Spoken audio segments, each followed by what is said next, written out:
अस्सलाम वालेकुम नाज़रीन, आपको ब्रेकिंग न्यूज से आगाह करते चले। डीएचक्यू अस्पताल कसूर में प्रेस कॉन्फ्रेंस जारी है। अब बराह रास्त लेकर चलते हैं डीएचक्यू अस्पताल कसूर। मैं अपने बिहाफ पे वाईडीए डिस्ट्रिक्ट कसूर प्रेसिडेंट और अपने सारी कैबिनेट टीम के मेंबर की तरफ से आप सबका, जो भी हमारे मेहमान, जो मेरे दाएं पीएमए कसूर के सदर और एक्स हमारे प्रेसिडेंट शफीक शेख साहब और वर्ल्ड लेवल के पीएमए के और लीडरशिप और जनरल सेक्रेटरी, इसके अलावा मीडिया बरादरान जो आए हैं हमारी कॉल पे, जो कि उन्होंने समझा कि ये बड़ा मुनासिब काज है और जन्म काज है, वो आए, हम सबका शुक्रिया अदा करते हैं सब टीमों की तरफ से।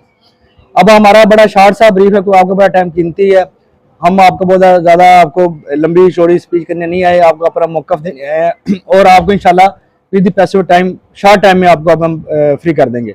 सबसे पहले मैं हमारे वाईसीए के प्रेसिडेंट डॉक्टर फराज साहब बैठे हुए हैं, पीएमए के प्रेसिडेंट कसूर डॉक्टर शेख दरीस साहब बैठे हुए हैं, लीडरशिप सारी इनके साथ आई हुई है, जो एक्स लीडरशिप है प्रेजेंट है, हमारी वाईसीए पूरी, हमारी जितने कंसल्टेंट है, पैरामेडिक स्टाफ, नर्सिंग, यहाँ पे कोई एक दूसरे से जुदा नहीं है, कोई एक दूसरे से सेपरेट नहीं है, यहाँ पे एज ए लाइक फैमिली एक दूसरे की सपोर्ट के लिए आए हैं, क्योंकि एक एज अ काज डिस्ट्रिक्ट कसूर की हिस्ट्री में फर्स्ट टाइम ऐसा हुआ है, ये जो एफआईआर हुई है जिसमें paramedic staff, nursing, consultant, MO, ये क्या हुआ है, कैसे हुआ है। मैं अपने वाईसीए प्रेसिडेंट डॉक्टर फराज साहब उनको रिक्वेस्ट करूंगा कि ब्रीफली वो गाइड करें, उसके बाद माँ बाप को फर्दर हम देते हैं। जी फराज साहब। बिस्मिल्लाहिर्रहमानिर्रहीम। सबसे पहले तो मैं शुक्रिया अदा करूंगा मीडिया के तमाम भाइयों का जो इस इशू पे हमारी कॉल पे यहाँ पे तशरीफ़ लाए हैं, और मेडिकल कम्युनिटी के सब लोगों का। आप सब लोगों को जैसा कि पता है कि डीएचक्यू कसूर में बहुत अरसे से कुछ अरसे से भी नहीं कह सकते, बहुत सालों से मसले मसाइल चल रहे हैं, जिसमें पेशेंट की जो सर्विसेज हैं उनमें भी बड़े सारे मसाइल हैं, एडमिनिस्ट्रेटिव मसाइल हैं, सहूलियात का मसला है। तो उसके ऊपर जब हमारे नए सेक्रेटरी साहब आए हैं तो उन्होंने बड़े अच्छे इनिशिएटिव भी लिए हैं और उन्होंने उसके ऊपर इश्यूज़ को रिजॉल्व करने के लिए भी स्टेप लिए हैं। तो उसी सिलसिले में एक उनका एक विज़िट था जो परसों शाम को, आप सबको इल्म होगा कि वो यहाँ विज़िट करने आए, उन्होंने इश्यूज़ देखे, उसके ऊपर उन्होंने एक्शन लिया और बेसिकली वो सारे जो मसाइल थे वो एडमिनिस्ट्रेशन के मसाइल थे, एसीज़ वर्किंग नहीं थे या बाकी जो भी मसाइल थे, उसमें डॉक्टर्स के एंड से या स्टाफ के एंड से इश्यूज़ नहीं थे, एडमिनिस्ट्रेशन के थे। मीडिया को जो उन्होंने मीडिया से बात भी की, उन्होंने ये एडमिट किया कि ये एडमिनिस्ट्रेशन के मसाइल हैं। अब वो अपने लेवल पे, डिपार्टमेंटल लेवल पे जैसे भी डील कर रहे हैं, वो उनकी अथॉरिटी है, उनको डील करना भी चाहिए और उसके ऊपर हमारी कोई रिजर्वेशन नहीं है। कुछ हमारे एम्प्लॉयज़ जो थे उनको उनके विज़िट से कुछ को पहले और कुछ को बाद में सेक्रेटरी रिपोर्ट बैक करने का कहा गया। उसका कोई रीज़न असाइन नहीं की गई, उनको बताया नहीं गया कि किस बेस पे आपको वापस भेज दें या वापस बुलवाया गया है। तो वो एम्प्लॉय भी, ज़ाहिर बात है, जब आप बगैर डिपार्टमेंटल इंक्वायरी के या बगैर उस बंदे को उसका जुर्म बताए वापस बुलाएंगे तो उसमें एक अनरेस्ट आएगा कि क्या मसला हो गया। तो वो एम्प्लॉयज़ को बाद में बताया गया जी आपको हमने बायोमेट्रिक पे आपने एनरोलमेंट नहीं करवाई तो आप इस वजह से। ये हमारे मोस्टली जो वर्कर्स ऐसे थे कि जो बहुत एफिशिएंटली काम कर रहे थे, जो सुबह से लेकर रात तक अपनी ड्यूटी डेडिकेशन करते। बायोमेट्रिक एक सेपरेट इशू है, वो अगर डिपार्टमेंट की रिजर्वेशन थी तो उसको वो अपने वे से एडजस्ट करते। वो लोग कल कुछ इकट्ठे हुए, कुछ उनकी सपोर्ट में इकट्ठे हुए, यहाँ पे उन्होंने अपना एक एहतजाज, जो एक लीगल राइट है और आपका कॉन्स्टिट्यूशन इजाज़त देता है कि पीसफुली आप अपना जो भी मौक़िफ़ है, रिजर्वेशन है, वो कन्वे करेंगे अथॉरिटीज़ को। तो वो इकट्ठे थे। कुछ हमारे डॉक्टर्स भी, ज़ाहिर बात है हम एक टीम के तौर पे काम करते हैं, तो हमारी टीम में नर्सिस भी हैं, पैरामेडिक्स भी हैं, डॉक्टर्स भी हैं। हमारे लोग जो थे वो भी कुछ उनके लिए उनको ये ना फील हो कि हम अकेले हैं और हमारे साथ ज़्यादती हो गई है, तो वो यहाँ से मूव करते हॉस्पिटल गेट तक गए। कुछ को ये भी नहीं पता था कि ये दफ़ा 44 लगी है, क्योंकि ये कोई बड़ी लाउड एंड क्लियर अनाउंसमेंट नहीं थी। कोई रात को शाम को लेटर निकला। बहरहाल जब लीडरशिप को, हमारी तंजीमों को भी पता चला, हमने एडमिनिस्ट्रेशन से भी रब्ता किया, एमएस साहब हमारे नए आए थे, उनसे भी रब्ता किया कि ये इस तरह का इशू है। जो लोग वहाँ पे गेट के ऊपर थे उन लोगों को भी हमने समझाया, उनको हमने वापस बुलाया, यहाँ पे बिठाया। ये सारी ऑन रिकॉर्ड बातें हैं। एमएस साहब से बात की, उनसे हमने कहा कि आप सेक्रेटरी साहब से रिक्वेस्ट करें कि इनकी रिजर्वेशन सुने। अगर ये जेन्युइन हैं लोग और ये काम कर रहे हैं जेन्युइन, इसमें कोई डाउट नहीं है, तो आप उनको वापस कर दें। अगर आपको लगता है, देखिए हम बतौर तंजीम हम किसी किस्म का अनरेस्ट नहीं चाहते, हम किसी किस्म के गोस्ट एम्प्लॉय के साथ नहीं हैं, किसी ऐसे बंदे के साथ नहीं है कि जो गलत काम कर रहा हो या जो ड्यूटियों से गायब रहता हो या जो कोई पेशेंट की जो केयर है उसमें कोताही बरत रहा हो। तो एमएस साहब से हमारी बात हुई, एमएस साहब ने कहा कि चले इसको सॉर्ट आउट करते हैं। बहरहाल उनको हमने कूल डाउन करके सारे लोगों को वापस हॉस्पिटल में उनकी ड्यूटी प्लेस पे भेजा।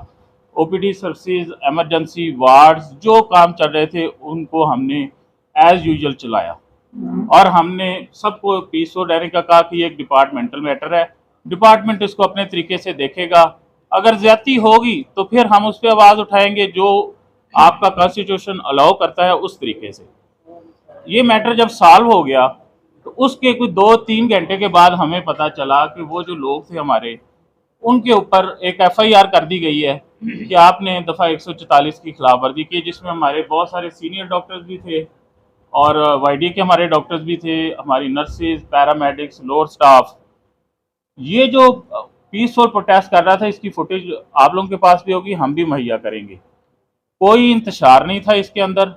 2-3 प्ले कार्ड स्टाफ नर्सेज के हाथ में थे जिसमें सिर्फ ये लिखा हुआ था कि हमारे साथ ज्यादती हुई है और हमें इंसाफ दिया जाए, इससे आगे कोई बात नहीं थी, सियासी एजेंडा नहीं था। एक दूसरी बात मैं बड़ी वाजे कर दूं, हम डॉक्टर्स हैं और हेल्थ का स्टाफ है, हमारा किसी सियासी जमात से कोई तल्लक नहीं है, ना हमारा कोई सियासी एजेंडा है, ना हमारा कोई मकसद अनरेस्ट क्रिएट करना है, ना हमारा मकसद कोई ऐसा है कि law and order situation create की जाए। हम अपना काम करने वाले लोग हैं, प्रोफेशनल लोग हैं। अस्पताल में मसले मसाइल बहुत सारे हैं, आपके भी नॉलेज में, हमारे भी हैं, हम भी कोशिश कर रहे होते हैं कि ये रिजॉल्व किए जाएं। ज़ाहिर बात है कुछ चीज़ें हमारी अथॉरिटी से बियॉन्ड होती हैं, ऊपर वाली अथॉरिटी वालों ने करनी होती है। आपके अगर एसीज बंद हैं तो ज़ाहिर बात है वो ऊपर लेवल पे करने हैं, एमएस साहबान ने करने हैं या ऊपर से डिस्ट्रिक्ट एडमिनिस्ट्रेशन ने करने हैं। डॉक्टर्स बेचारे अपनी ड्यूटी करने आते हैं, नर्सिस, पैरामेडिक। तो सियासी कोई एजेंडा नहीं, किसी सियासी जमात से तल्लक नहीं हमारा, और ना हम इस एहतजाज वाले स्टेप पे या इन चीज़ों पे आना चाहते हैं। हम अपना काम करना चाहते हैं, पीसफुली करना चाहते हैं, लेकिन ये एफआईआर वाला सिलसिला जो है ये बहुत बड़ी ज्यादती है। इन्होंने इस तरह का स्टेप लेके मोरल भी डाउन किया है। मतलब इन्होंने डॉक्टर्स को, अमले को क्या सियासी वर्कर समझा है कि हम लोग कोई सियासी जमात से कि हमें भी, हमारे ऊपर भी पर्चे कर दें, और कोई ऐसा इशू ना, लॉ एंड ऑर्डर अपने अस्पताल के गेट के ऊपर लोग खड़े हैं और फिर उनको भी वापस बुला के वो दोबारा काम पे लग गए। तो ये एफआईआर सरासर ज्यादती है और ये हमने मुतालबा किया है। कल से हम डिस्ट्रिक्ट एडमिनिस्ट्रेशन से भी कर रहे हैं, अपनी अथॉरिटी से भी कर रहे हैं कि इस एफआईआर को फौरी तौर पे क्वैश किया जाए और जो स्टाफ है हमारा उनको अपना काम करने दिया जाए और डिपार्टमेंट का काम भी चले, ना मरीज मुतासर हो, ना लोग मुतासर हो, ना अमले के अंदर अनरेस्ट आए। लेकिन अनफॉर्चुनेटली ये एफआईआर को अब 24 घंटे गुजर के अभी तक कोई एक्शन नहीं हुआ और ये प्रेस कॉन्फ्रेंस इसी से भी हमने किया। एक आंसर क्वेश्चन इंशाल्लाह आपको बाद में मौका देंगे। अब मैं बहुत शुक्रिया, आपने फराज भाई ने आपको बड़ा तफसीली और बड़ा ब्रीफली बता दिया सिनेरियो। मैं हमारे सीनियर तरीन बहुत शुक्रिया, सारे लीडरशिप आई हुई, कैबिनेट आई हुई, हमारे न्यूली इलेक्टेड पीएमए कसूर सदर आप सारे जानते हैं, शेख दरी साहब वो आए हैं, वो इंशाल्लाह आपको अभी इनका क्या स्टांस है, ये सारा कुछ, ये हिस्ट्री में कैसे ऐसा हुआ, कभी ऐसा हुआ नहीं हुआ, ये पीएमए का हम स्टांस सुनेंगे और फिर आपका अपना मौक़िफ़ देंगे। बहुत शुक्रिया डॉक्टर बिस्मिल्लाहिर्रहमानिर्रहीम। मैं doctor Idrees Ahmed Sheikh, president PMA Kasur. ये जो डीएचक्यू हॉस्पिटल के डॉक्टर्स की, पैरामेडिकल स्टाफ, इनके खिलाफ जो एफआईआर हुई है उसकी पुरजोर मजम्मत करता हूँ और ये इन्होंने अपना पुरअमन एहतजाज किया है, उसकी जोर मजम्मत जो है इनके खिलाफ एफआईआर हुई है उसकी जोर मजम्मत करते हैं और डीसीओ सीईओ साहब से रिक्वेस्ट है, डीपीओ साहब से, इसको फ़ौरन मुतल्ली ख़त्म किया जाए। मैं बहुत शुक्रिया। बाकी लाया अमल हमारे जनरल सेक्रेटरी नईम फ़रक साहब बताएंगे पीएमए का मजीद जो। जी भाई, जनरल सेक्रेटरी पीएमए कसूर नईम साहब। अभी आपने डॉक्टर साहब की बात सुनी है और इन्होंने हमें इस बात के बारे में रात को इन्फॉर्म किया है कि ये सारा सिलसिला वो सारी इन्फॉर्मेशन हमारे तक। ये अमला तो नहीं लगा रहा, सेक्रेटरी हेल्थ लगा रहा है, उसको डायरेक्शन सेक्रेटरी हेल्थ दे रहे हैं। अमले बेचारे का क्या कसूर है, मुझे ये समझ नहीं आई। सहूलियात आप नहीं देते और सहूलियात का बजट आप उन लोगों को दे रहे हैं। अब आगे बात पीएमयू और ये जो अमला है इनका पीएमयू के अंदर, ये पीएमयू सेक्रेटरी साहब ने बनाई। अगर ये काम नहीं अपना कर रही, इन लोगों से क्यों नहीं जवाब मांगा गया कि आप नहीं काम कर रहे। ये जो एसी सर्विसेज और इलेक्ट्रिसिटी मेंटेनेंस है, इसके लिए इसको आउटसोर्स किया सेक्रेटरी साहब ने आउटसोर्स कंपनी काम क्यों नहीं कर रही, उनसे जवाब क्यों नहीं मांगा गया, और वो आउटसोर्स वाले कहते हैं कि जी हमें पैसे नहीं दिए गए, हम आपके क्यों ऐसी सही करें आके। यहाँ पे हमारे पास सैकड़ों दरखास्तें लिखी हुई अमले की पड़ी हैं जो एमएस को हमने दे मर गए कि यार ये एसी चलवा दो। आज भी आप हमारे व्हाट्सएप ग्रुप देखिए, हम पीट मर गए, मरीज तड़प रहे हैं वार्डों के अंदर, लाइट नहीं है, पंखा नहीं चल रहा, एसी नहीं चल रहा। आउटसोर्सिंग इन्होंने खुद की हुई है, वो आउटसोर्सिंग कंपनी के साथ इनके क्या एग्रीमेंट, क्या टर्म्स हैं कि उनसे ये जवाब नहीं मांगते। इनके पीएमयू के लोग काम अगर सही से नहीं कर रहे, उनसे जवाब नहीं मांगा जा रहा। ठीक है, इनने हर चीज, इन्होंने एक कंपनी बर्क बनाई हुई है, एक बायोमेडिकल इक्विपमेंट वो सही नहीं कर सके। पिछले 3 साल से हम जलील हो रहे हैं, मशीनें इनकी नकारा पड़ी हुई हैं, और ये वहां पे कह रहे हैं कि जनाब जी के अमले को आप उड़ा दें। अमला वहां पे क्या करे, हम यहाँ पे 50 बंदा भी बैठ जाए, जब आपके पास वो मशीन ही नहीं काम कर रही, आपकी बिजली नहीं चल रही, तो मरीज को किस मशीन से चेक करें। चलिए इंशाल्लाह और कुछ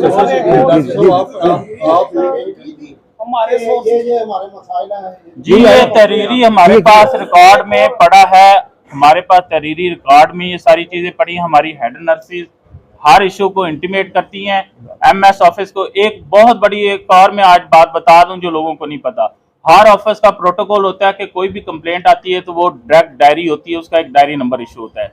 ये हेल्थ डिपार्टमेंट में इन्होंने तमाशा बनाया हुआ है कि पहले उसको ऑफिसर देखेगा कि एनओ रिकॉर्ड लियाना है कि नहीं लियाना, वो मार करेगा, फिर ये डायरी नंबर देते हैं। आप अपने सोर्सेज से कंफर्म कीजिएगा, आप कोई दरखास्त लेके जाए किसी आम बंदे की, डायरी नंबर नहीं वो देगा, वो आगे से क्या कहते हैं, एमएस साहब मार करेंगे, पढ़ेंगे, जे रिकॉर्ड लियानी हुई तो लियावांगे, वरना आपकी रद्दी की टोकरी। इसमें ना एक क्वेश्चन हमारी रिक्वेस्ट ये है, क्योंकि हमारा एजेंडा है, मेन एजेंडा एफआईआर, ये इंशाल्लाह कल एमएस नहीं आए हैं, पॉजिटिवली इंशाल्लाह वो उन्होंने कल मीटिंग इनके साथ सारे हाईलाइट कर ली है, अभी उनको हफ्ता टाइम दे, उम्मीद है चलो अच्छा अल्लाह करेगी बेहतर हो जाए। जी सर, इसकी बुनियाद एक और चीज भी है ना, पहले भी अमला कम है हमारे सोर्सेज के मुताबिक, जैसा कि अभी पहले कल तक 12 डिस्पेंसर हमारे सुनने में आ रहा है, 12 कम करके 6 कर दिए। भैया उनका आगे प्लान है, उनका आगे प्लान है कि 6 भी बुलाने हैं, सारा अमला। मैं तो चाहता हूँ जो जिनको 6 को बुलाया ना, वापस ले ले, मैं सेक्रेटरी को कहता हूँ, सेक्रेटरी साहब सुन लें, सेक्रेटरी हेल्थ साहब सुन लें, अगर आपने 6, 10, 12 बंदे बुलाए हैं ना, आप इस तरह करें ना, डिस्ट्रिक्ट कसूर के दिए को जितने बंदे हैं जो अनरोल नहीं हुए हैं सबको बुला लें वापस। देखिए किस हॉस्पिटल खुद चलाए हॉस्पिटल, ये मजाक है। वो 5-10 नहीं हुए, 100 बंदा एनरोल नहीं है, उसमें 10 को क्यों बुलाया, वो क्यों किया उनको टारगेट, बारह सबको बुला लें। और जो एनरोलमेंट की बात है, देखें आपके सामने है, महंगाई, फ्यूल चार्जेस, ये सारी चीजें, आप सारी सहूलतें दें, आप सिस्टम को स्ट्रीमलाइन करें। बायोमेट्रिक क्यों नहीं लगाएंगे, एम्प्लॉय सारे लगाएंगे हम। आप कहते हैं कि सिस्टम पेरिस की तरह चला दे, आप आए एक फ्लाइंग विजिट 6 महीने बाद करें और आप 5 मिनट में फैसला करके चले जाए कि जनाब एनओ उड़ा दो, एनओ उड़ा दो, एनओ उड़ा दो। आपने उड़ा दिया, आपने हल क्या करके गए, आप क्या डायरेक्शन दे के गए, आपके एसी तो अभी भी बंद है, आपकी चीजें तो अभी बंद है, आपने उल्टा अमला हमारा कम कर दिया, रैश का मामला, रेजिडेंसीज नहीं। अब मैं दूसरा एक बड़ा अहम इशू, अमला जो है ना, देखिए आप कसूर के अंदर इतनी स्ट्रेंथ नहीं है डॉक्टर्स की, कुछ हमारा लो स्टाफ और डॉक्टर्स तो लोकल हैं, बहुत सारे जो हैं लाहौर से आ रहे हैं तो उधर से आ रहे हैं। उनको अगर आपने फिजिकली रखना है यहाँ पे, तो उनको कोई रैश का अरेंजमेंट, देखिए गवर्नमेंट का प्रिंसिपल है, इनके अपने GOR सैकड़ों बने हुए हैं, सैकड़ों रैशें बनी। डॉक्टर को एक हॉस्टल था हमारा डॉक्टर्स का, उसके अंदर भी इन्होंने अपना सामान रख के ताले लगा दिए कि कोई डॉक्टर यहाँ पे रह ना सके, फिजिकली रहेगा तो काम करेगा। जी कोई एनी क्वेश्चन? Ji please. कल कुछ पोस्टें मैंने देखी जहां पे ये लिखा हुआ था कि जी जब एहतजाज किया गया तो इमरजेंसी को भी बंद कर दिया गया, इस हवाले से आप क्या कहना चाहते हैं? देखिए इसमें ना मेरा क्लियर कट स्टांस है, मेरी बात कभी इसमें कभी भी आप साबित कर दीजिएगा फ्यूचर में कभी पास में, यार हम देखिए हम भी हमारे फैमिली वाले बच्चों वाले हैं, कभी हो सकता है कि इमरजेंसी 1 मिनट, सिर्फ 1 मिनट आप बंद कर ले, 1 मिनट में कितना पेशेंट आता है, लाला हो जाएगा। ये जो मिसकंसेप्ट है, ये ऐसे नहीं, हम इसकी बिल्कुल नहीं मानते और कभी ऐसा होगा भी नहीं, कभी होगा वीडियो से। देखिए वो ये होता है कि अब एक डॉक्टर अपनी कुर्सी पे दूसरी वार्ड में गया तो अब कुर्सी की तरफ उतर जाती है, कोई अब हर बाटा क्यों मोबाइल है, डॉक्टर नहीं है, और डॉक्टर नहीं है तो पूछो जी है किधर, देख लो है किधर। बहरहाल इसी शहर जी सर, कुछ डॉक्टर ड्यूटी भी कर रहे थे, जैसा कि हमने कल देखा डॉक्टर हिना भी इमरजेंसी में मौजूद, उनका भी नाम था, कुछ स्टाफ इधर था, ये क्या यार ये स्पेसिफिक उन्होंने जो मेन हमारी लीडरशिप थी या जो कुछ था, अब ऐसे बताऊं कि हम एक स्टाफ को डॉक्टर फौजा शो किया हुआ है, मैं अपना मैडम हमारी सीनियर बैठी हुई उनका नाम दे दिया हुआ है, वो है हमारी स्टाफ हाईलाइट करके। बहरहाल डॉक्टर हिना ड्यूटी पे थी तो उसको विक्टिमाइजेशन, ये इसलिए बहरहाल ये जो भी हुआ है ना, ये चाहे विक्टिमाइजेशन है चाहे वैसे है, ये बिल्कुल अनबेस है और ये अनजस्टिफाइबल है, इस पे हम नहीं इंशाल्लाह किसी स्टेप पे पीछे हटेंगे। आप सबका आप आए, लीडरशिप आई पीएम में, आप सबका आए, शुक्रिया। अगर दोबारा जरूरत पड़ी तो मैं उम्मीद करूंगा। जी जी प्लीज जी जिस तरह आप स्टैंड दिया एफआईआर पे, जी सॉरी क्या दूसरे मुलाजमों को दिए जो आप वही स्टैंड है आपका? सर मैं देखिए मुलाजिम वापस नहीं जाएंगे आप? देखिए वो मैं बताया ना, उन्होंने देर हो गया सर, बहुत शुक्रिया, थैंक यू जी सर, जी सर बहुत शुक्रिया, और एक लास्ट कंक्लूजन वाली बात